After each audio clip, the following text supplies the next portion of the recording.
الله الذي جعل الشمس والقمر بحسبان والنجم والشجر يسجدان وفضل زمانا على زمان كما فضل مكانا على مكان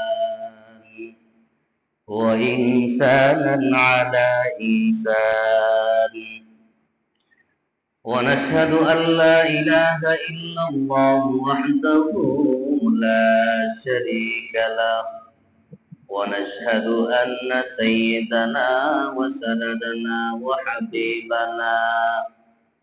وحبيب ربنا ومولانا محمدا عبده ورسوله أما بعد فأعوذ بالله من الشيطان الرجيم بسم الله الرحمن الرحيم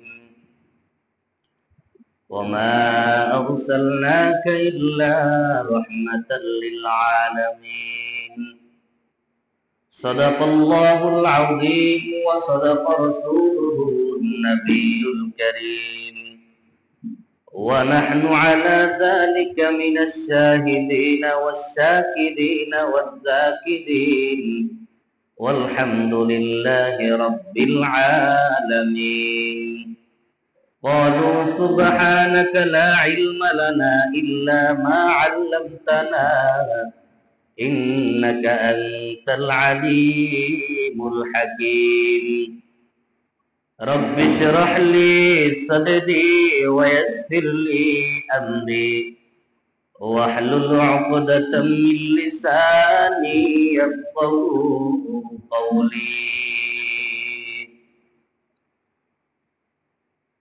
الحمد لمن قدر خيرا وقبالا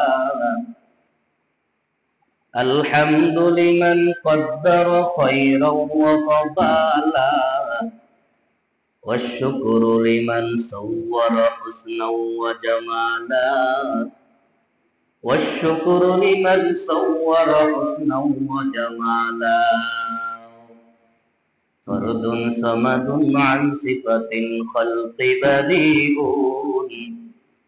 فرد صمد عن صفة الخلق بديع رب أزلي خلق الخلق كمالا لا ضد ولا ند ولا حد لمولاه لا ضد ولا ند ولا حد لمولاه الآن كما كان ولم يلق زوالا الآن كما كان ولم يلق زوالا আলহামদুলিল্লাহ সমস্ত প্রশংসা ওই মালিকের দরবারে যে মালিক আমাদেরকে সুস্থ রেখে মহান মালিকের কুদরতি পায়ে সেজদা দেওয়ার জন্য মসজিদে এসে কিছু কথা বলবার এবং শুনবার তৌফিক দান করেছেন। এই জন্য মুসলমান হিসাবে কণ্ঠকে উঁচু করে শুকরিয়া আদায় করি আলহামদুলিল্লাহ।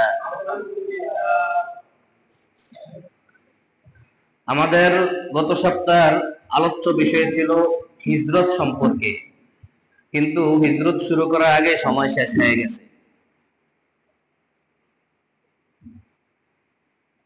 মদিনার কাফের বেঈমান মুশরিকরা যখন দেখলো,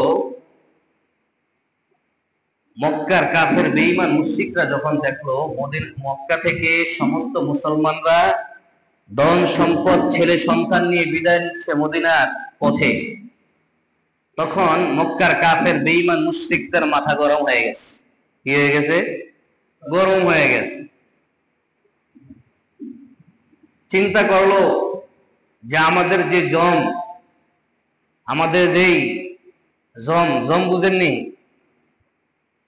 যার কারণে আমরা কুফরি মতামত এবং আমাদের যেই মূর্তি পূজা সব কিছু আমরা বিনষ্ট করে দিচ্ছে যিনি, তিনি যদি আমাদের থেকে পালিয়ে চলে যায় তাহলে তো তাকে আমরা মারতে পারবো না, সেই ইসলাম প্রতিষ্ঠা করার পরে ফেলবে, তাদেরকে এটা ধারণা। কিন্তু আল্লাহ কি বলে, তোমরা যত কৌশল অবলম্বন করো তোমাদের চাইতে বেশি কৌশল অবলম্বনকারী কে? জোরে বলুন কে? আল্লাহ। তো আল্লাহ তাআলা এভাবে আল্লাহ তাআলার নির্দেশে রাসূলুল্লাহ সাল্লাল্লাহু আলাইহি ওয়াসাল্লাম মুসলমানদেরকে যখন বলছে তোমরা ধীরে ধীরে মক্কা ছেড়ে চলে যাও, কোথায়? মদিনায় চলে যাও। এরকম ভাবে যখন সমগ্র মুসলমানরা চলে গেল, শুধুমাত্র রাসূলুল্লাহ সাল্লাল্লাহু আলাইহি ওয়াসাল্লাম, হযরত আবু বকর সিদ্দিক রাদিয়াল্লাহু তাআলা আনহু, হযরত আলী রাদিয়াল্লাহু তাআলা আনহু, এই তিনজন ব্যতীত সব চলে গেছে। তিনজন ব্যতীত সব, আওয়াজ দিলে কথা বলতে ভালো লাগে। তাহলে তিনজন ছাড়া সবাই চলে গেছে।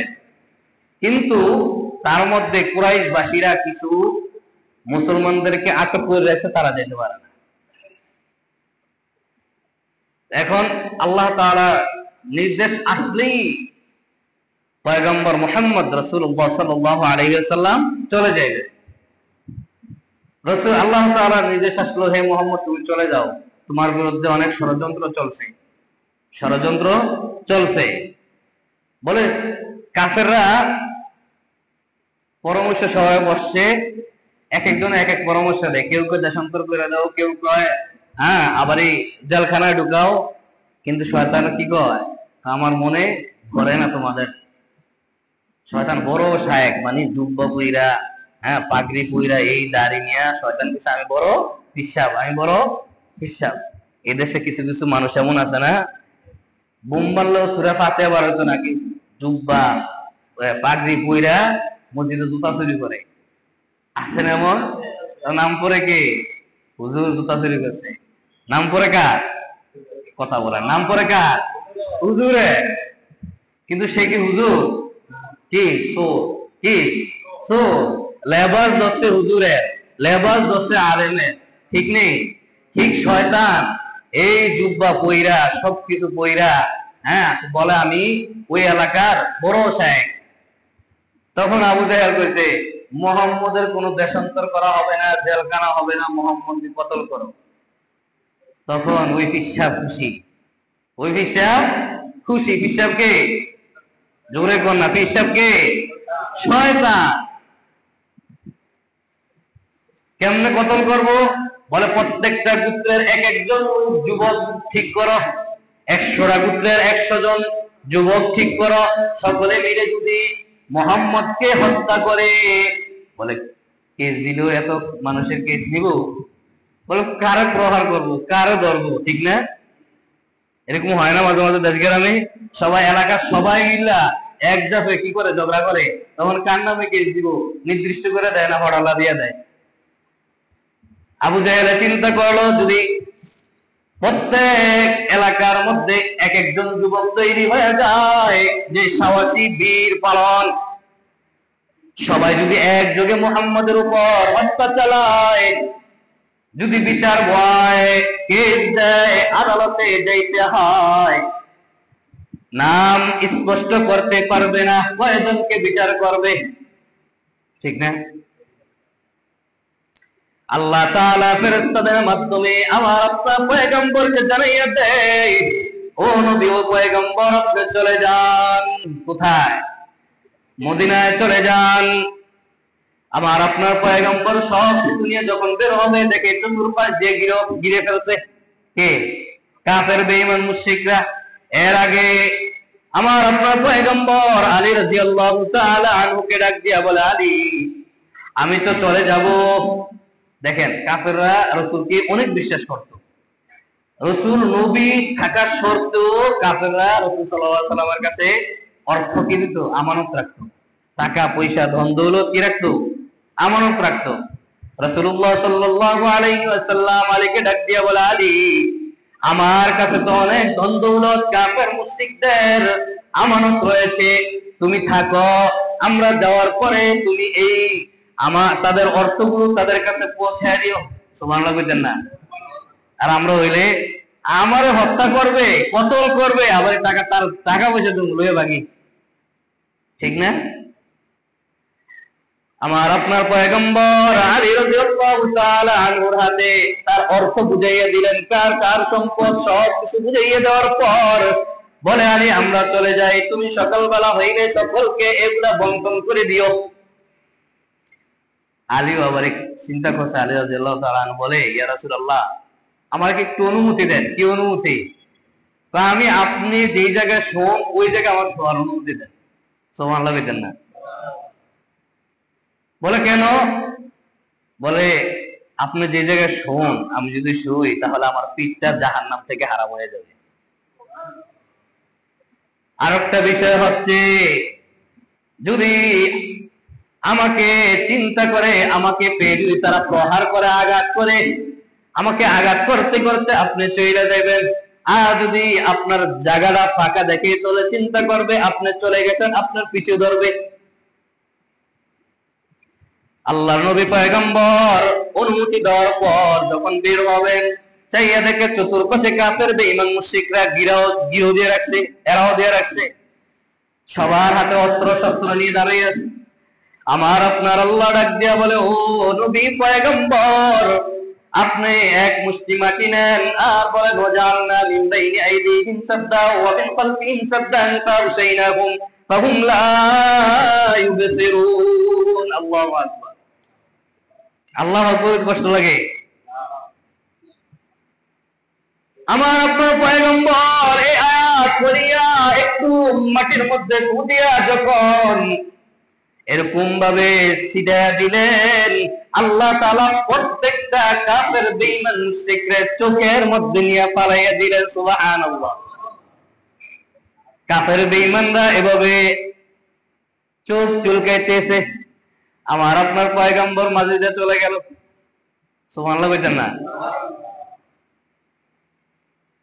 চলে যাওয়ার পর একজন লোক এসে বলে, তোমরা এই জায়গায় কেন? বলে মুহাম্মদকে কতল করব। তোমরা ব্যর্থ হয়ে গেছো, মুহাম্মদ তোমাদেরকে ফাঁকি দিয়ে চলে গেছে। এভাবে আপনি আমার আপনার পয়গম্বর সামনের দিকে যখন অগ্রসর হয়, ওইয়া আবু বকরকে ডাক দেয়। আবু বকর রাতের গভীরে আবু বকরকে যখন ডাক দেয়, আবু বকর ডাক দিয়ে বলে, লাব্বাইক ইয়া সাদিক, হে আল্লাহর পয়গম্বর আমি হাজির। আমার আপনার পয়গম্বর ডাক দিয়া বলে, আবু বকর তুমি এত রাত্রে কিভাবে সজাগ হয়েছো? আবু বকর ডাক দিয়া বলে, ও আমার পয়গম্বর আপনি 6 মাস পূর্বে আমাকে বলেছিলেন হিজরত করতে হবে। ওই কথা শোনার পর আমি আবু বকর আর 1 সেকেন্ডের জন্য আমার পিঠটা বিছানার মধ্যে লাগাই না। আমার আপনার পয়গম্বর এই কথা শুনে আশ্চর্যান্বিত হয়ে গেলেন। আবু বকর ডাক দিয়া বলে, ও আমার পয়গম্বর আমি যদি 1 সেকেন্ডের জন্য ঘুমাই আর কাফের বেঈমান মুশরিকরা যদি আপনি এই জায়গায় আসছেন টের পাওয়া যায়, আপনি কষ্ট পাইবেন, আপনাকে কষ্ট দিবে, এই জন্য আমি আবু বকর আর ঘুমাই না। শুধু আমি নয়, আমার মেয়ে প্রত্যেক দিন রাত্রে আপনার জন্য আমরা সফরে যাব, এই জন্য নাস্তা বানাইয়া রেডি থাকে। আবু বকর ডাক দিয়া বলে, পয়গম্বর শুধু তাই নয়, আমরা 2 জন হিজরতে যাব, মদিনায় যাব। আমি 2টা উট কিনেছি, একটার মধ্যে আপনি সওয়ার হবেন আর একটার মধ্যে আমি সওয়ার হব। দেখেন তাকাইয়া দেখেন, উটটিও ঘুমায় না। কখন আসবে মায়ার নবী পয়গম্বর, এই জন্য আমার উটগুলো ঘুমায় না, তাকাইয়া রইছে। আমার আপনার পয়গম্বর যখন যাত্রা শুরু করলেন, যাওয়ার পথে কাবা শরীফে দইরা বলে, ও কাবা এই ছোটকালে মা হারাইছি, বাবা হারাইছি, মাকে মা বলে ডাকতে পারি না, বাবাকে তো দেখি না, আমাকে এতিম বানাইয়া দুনিয়াতে পালাইয়া গিয়েছে, আজ বুঝি কাবা তুই আমাকে এতিম বানাইয়া দিবি। এই কথা বলে চোখের অশ্রু ঝরে আর মদিনার পথে রওনা। মদিনার পথে যখন রওনা হয়, রওনার সঙ্গে সঙ্গে পিছনে আবু বকর রাদিয়াল্লাহু তাআলা আনহু একবার ডাইনে আসে, একবার বামে আসে, একবার পিছনে আসে, একবার সামনে যায়। আমার আপনার পয়গম্বর ডাক দিয়া বলে, ও আবু বকর, এত কেন পেরেশানি? একবার পিছনে, একবার ডাইনে, একবার বামে যাও, কি সমস্যা বলো? আবু বকর ডাক দিয়া বলে, পয়গম্বর, শত্রুরা যদি পিছন থেকে আপনাকে আক্রমণ করে, এই জন্য আমি পিছনে যাই। আপনাকে যদি তীর নিক্ষেপ করে, ওই তীরটা সর্বপ্রথম আমার গায়ে লাগবে। বাম দিকে যাই, যখন শত্রু বাহিনীরা বাম দিক থেকে তীর নিক্ষেপ করবে, সর্বপ্রথম আমার গায়ে লাগবে।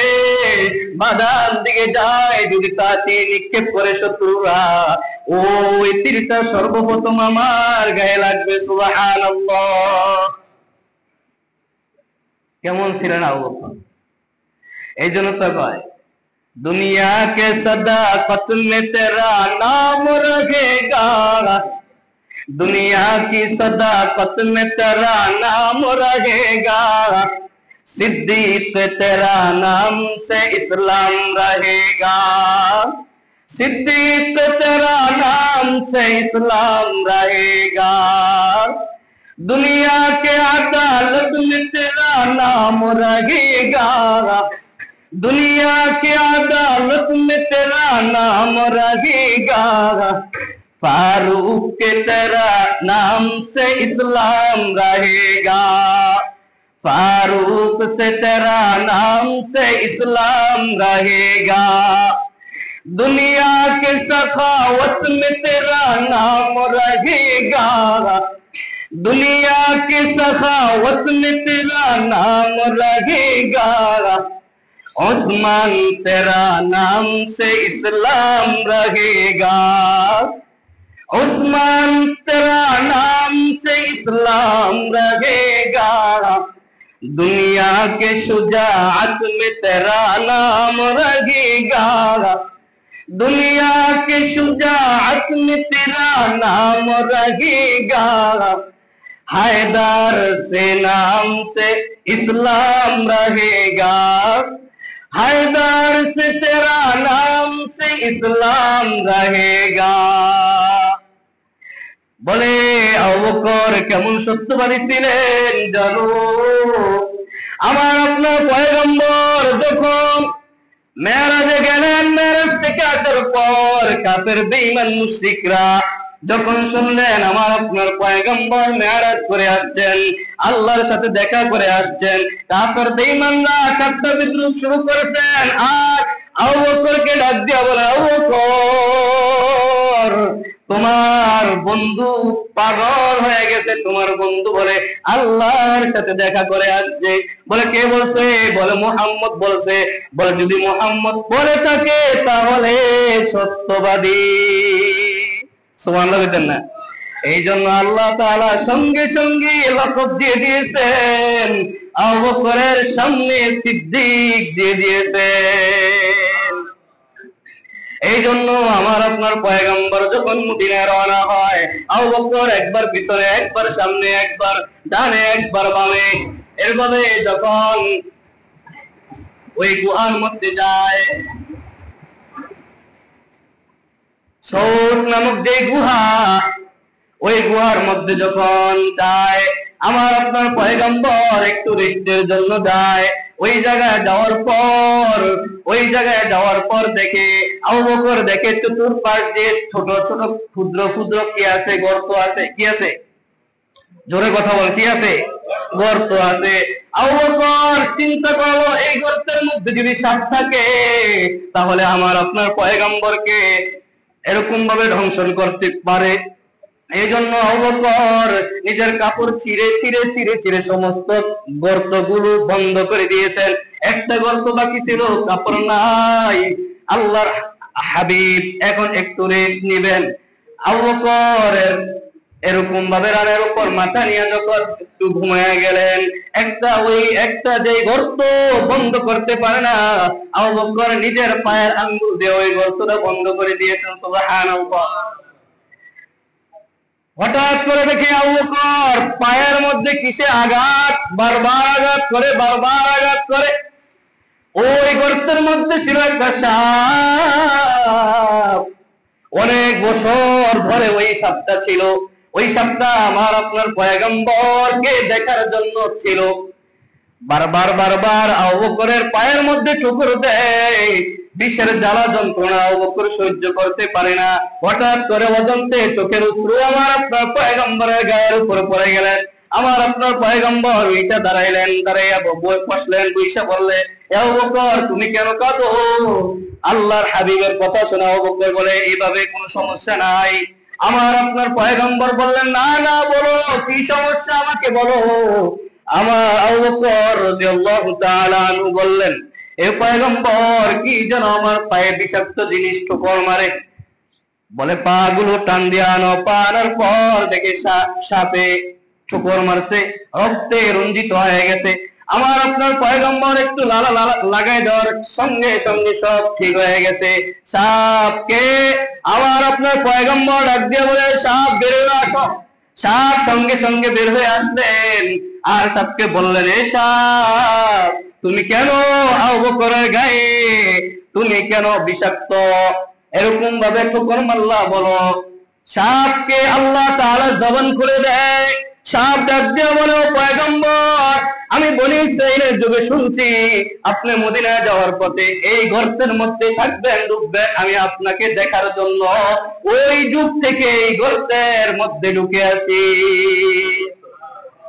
এখন আমি বারবার আপনার চেহারা দেখার জন্য বের হইতে চাই, কিন্তু দেখি আবু বকর পা দিয়ে আটকে রাখছে। আমি বারবার ঠোকর মারি, কিন্তু আবু বকর পা ছাড়ে না। এই জন্য আমি রাগান্বিত হয়ে ঠোকর মেরে ফেলছি। কেমন আমার আপনার পয়গম্বর দেখলেন, সাপও দেখার জন্য পাগল। আজ আমার আপনার পয়গম্বরকে নিয়ে মানুষ কটূক্তি করে, চরিত্র নিয়ে কটূক্তি করে। আমার আপনার পয়গম্বর এত চরিত্রবান ছিল, কখনো চরিত্রের মধ্যে কোনো কালো দাগ নাই। ঠিক নেই? জোরে বলেন, ঠিক নেই? এই জন্য আল্লাহর হাবিব বলছেন, যে ব্যক্তি আমাকে নিয়ে কটূক্তি করবে, আমার চরিত্র নিয়ে কটূক্তি করবে, আমাকে হ্যায় প্রতিপন্ন করবে, আল্লাহ তাআলার হাবিবের হাদিস বলছে তাকে কতল করা ওয়াজিব। সুবহানাল্লাহ বলেন না? আমার আপনার পয়গম্বর এই জায়গা থেকে বের হয়ে যখন সামনের দিকে অগ্রসর হয়, ওই মক্কার কাফেররা নৈরাশ হয়ে বললে, যে ব্যক্তি মদিনা যাওয়ার পথে যে মুহাম্মদ এবং আবু বকরকে ধরে দিতে পারবে, তাদেরকে 100 উট পুরস্কার দেওয়া হবে। কাফের বেঈমানরা আমার আপনার নবীকে খোঁজার জন্য বের হয়ে গেলেন। একজন কাফের, তিনি চুপি চুপি কাউকে না বলে তিনি একা একা বের হয়ে গেলেন আমার আপনার পয়গম্বরকে ধরার জন্য। তিনি যখন অগ্রসর হওয়া শুরু করলেন সামনের দিকে যায়, দেখে আমার আপনার পয়গম্বর সামনে পড়ে আছেন। সামনের দিকে দৌড়ায় আমার আপনার পয়গম্বরকে ধরার জন্য। আল্লাহ তাআলা সহ্য করতে পারে না। আল্লাহ তাআলা ওই কাফেরের যে উট রয়েছে, ওই উটের পা জমিনের মধ্যে পুঁতে দিলেন। ওই কাফের ডাক দিয়ে বলে, মুহাম্মদ, আমি আর তোমাকে ধরবো না, তুমি আল্লাহর কাছে দোয়া করো আমার উটের পা গুলো যাতে করে আবার উঠায় দেয়। আল্লাহর পয়গম্বর দোয়া করলেন, আবার উঠায় দেয়। আবার তিনি আমার আপনার পয়গম্বরকে ধরার জন্য অগ্রসর হয়, আল্লাহ তাআলা আবার নিচে পুঁতে দেন। সুবহানাল্লাহ। এভাবে আমার আপনার পয়গম্বর সামনের দিকে যখন অগ্রসর হইলেন, সামনের দিকে যাইতে শুরু করলেন, হঠাৎ করে খিদা পেয়েছে। খিদা পাওয়ার পর দেখে রাস্তার পাশে এক বৃদ্ধ মহিলা, অনেকগুলো বকরি রয়েছে, সব বকরি চড়ানোর জন্য এরকম ভাবে মাঠে নিয়ে গেছেন। শুধু একটা বকরি জীর্ণ শীর্ণ মরণ অবস্থায় রয়েছে। আল্লাহর পয়গম্বর নেই মা, আবু বকর নেই মা, বলে মা আমাদেরকে একটু দুধ দাও। বলে সব বকরি তো আমি চড়ানোর জন্য মাঠে পাঠাইয়া দিছি, একটা বকরি আছে ওই বকরি দুধ দেয় না। আল্লাহর হাবিব ডাক দিয়া বলে মা শুধু আপনি অর্ডার দেন, বলেন আমরা যা ব্যবস্থা করব। ওই নারী যখন অর্ডার দিলেন, আমার আপনার পয়গম্বর যখন ওই বকরির ওয়ারের মধ্যে হাত দিলেন, সঙ্গে সঙ্গে এত দুধ আসলেন, বলে আবু বকর পেট বইরা খাইলেন, আমার আপনার পয়গম্বর পেট বইরা খাইলেন। খাওয়ার পর আরেকটা পেয়ালার মধ্যে আমার আপনার পয়গম্বর দুধ দহন করে ওই মহিলাকে দিয়ে চলে গেলেন। সুবহানাল্লাহ না। এভাবে যাইতে যাইতে যখন মদিনায় আর মাত্র 3 থেকে 4 কিলোমিটার বাকি আছে, কয় কিলোমিটার জোরে বলো না, কয় কিলোমিটার? 3 থেকে 4 কিলোমিটার বাকি আছে। ওই মদিনার সাহাবীরা শুইনা যখন শুনতাছে আমার আপনার পয়গম্বর মদিনায় আসবে, সকলের বাড়িগুলো গোছাইয়া সুন্দর করে পরিপাটি কইরা, কেউ কারো যদি দোতলা বিল্ডিং ঘর থাকতো তিনি নিচতলা একটা বলতো, দোতলা সাইরা দিত। মদিনায় নবী আসবে, নবীর জন্য সবকিছু উৎসর্গ করে দিলাম। এভাবে সব সাহাবীরা খুশিতে আনন্দে আত্মহারা, আর সকলের ছেলে মেয়েদেরকে পাঠাইয়া দিচ্ছে, যাও সামনের দিকে অগ্রসর হও, আমার আপনার পয়গম্বরকে স্বাগতম জানাইয়া আসো। কেউ ফুলের বানা বানাইয়া দিছে, কেউ আবার কবিতা আবৃত্তি করবে। এরকম ভাবে সবাই ছোট ছোট মাসুম বাচ্চাদেরকে, মেয়ে ছেলেদেরকে পাঠাইয়া দিছে। 3 কিলোমিটার আগে কেউ ওই খেজুর গাছের উপরে উইটা দেখে মুহাম্মদ আসতেছেনি, নবী আসতেছেনি, কেউ পাহাড়ের উপরে দেখে তাকায়, ঠিক নেই। যখন সামনে আসলো ছোট ছোট ওই বাচ্চারা, কেউ ফুল দেয়, আবার কেউ কবিতা আবৃত্তি করে। তলাল বদরু আলাইনা মিন সানিয়াতিল বিদাই ওয়াজাবাদ শুকরু আলাইনা মাদা লিল্লাহি দাই। এভাবে কেউ কবিতা আবৃত্তি করে স্বাগতম জানায়। এটা কি জানানো? স্বাগতম জানায়। আমার আপনার পয়গম্বর যখন এরকম স্বাগতম জানানোর পর যখন সামনের দিকে অগ্রসর হয়, এক সাহাবা কয় হুজুর ডান দিকে আসেন, কেউ বাম দিকে আসেন, কেউ সোজা আসেন। ডান দিকে যাবো কেন? এক সাহাবী ডাক দিয়া বলে আমার বাড়িতে যাইবেন। বলে বাম দিকে যাইবো কেন? আর এক সাহাবী ডাক দিয়া বলে আমার বাড়িতে যাইবেন। সামনের দিকে যাবো কেন? আর এক সাহাবী ডাক দিয়া বলে আমার বাড়িতে যাইবেন। এইভাবে রাসূল সাল্লাল্লাহু আলাইহি ওয়াসাল্লাম দিশারা কার বাড়িতে যাইবে। আল্লাহ তাআলার পক্ষ হইতে আল্লাহ তাআলা ফয়সালা দিলেন, হে নবী আপনি উটের লাগাম ছাইরা দেন, উট যেখানে যাইবে ওইখানে আপনি থাকবেন। সুবহানাল্লাহ। উটের লাগাম ছাইরা দিল। উট যাইতে সামনের দিকে পাহাড়ের চূড়ার মধ্যে এক সাহাবার উঠানে যাইয়া বসলেন। আমার আপনার পয়গম্বর ডাক দিয়া বলে কার ঘর? ঘরের মালিক কে? এক সাহাবী আনসারী আবু আইয়ুব আনসারী ডাক দিয়া বলে হুজুর আমার বাড়ি। বলে আল্লাহ তাআলা আমাকে তোমার ঘরে পাঠাইছে। এই কথা বলার পর আবু আইয়ুব আনসারী খুশিতে আত্মহারা হয়ে গেছে। আমার আপনার পয়গম্বর ডাক দিয়া বলে আবু আইয়ুব আনসারী তুমি একটা কাজ করা লাগবে। বলে কি কাজ করা লাগবে বলেন? বলে আমাকে স্বাগতম জানার জন্য অনেক ছোট ছোট মাসুম বাচ্চারা, ছেলে মেয়েরা আমাকে স্বাগতম জানানোর জন্য আসছে। তারা 3 দিন না খেয়ে রয়েছে। কয়দিন? তুমি তাদের খাবার ব্যবস্থা করো। তখন আবু আইয়ুব আনসারী অনেক উট জবাই কইরা তাদের জন্য যখন খানা পাকানো শুরু করলেন, নিচে ইহুদির বড় খেজুরের বাগান। ইহুদি চিন্তা করো আবু আইয়ুব আনসারী আমার বন্ধু, সে কি অনুষ্ঠান করতেছে আমাকে জানায় না। এই কথা বলে দৌড়াইয়া একটা গোলাম পাঠাইছে, যাও কে আসছে, কেন এই খানার আয়োজন। ওই গোলাম যাইয়া দেখে আমার আপনার পয়গম্বর আসছি। ওই গোলাম দৌড়াইয়া ওই কাফের রে, ওই মুশরিক রে বলে শেষ নবী মুহাম্মদ সাল্লাল্লাহু আলাইহি ওয়াসাল্লাম আসছে, এই জন্য খানা পিনা আয়োজন।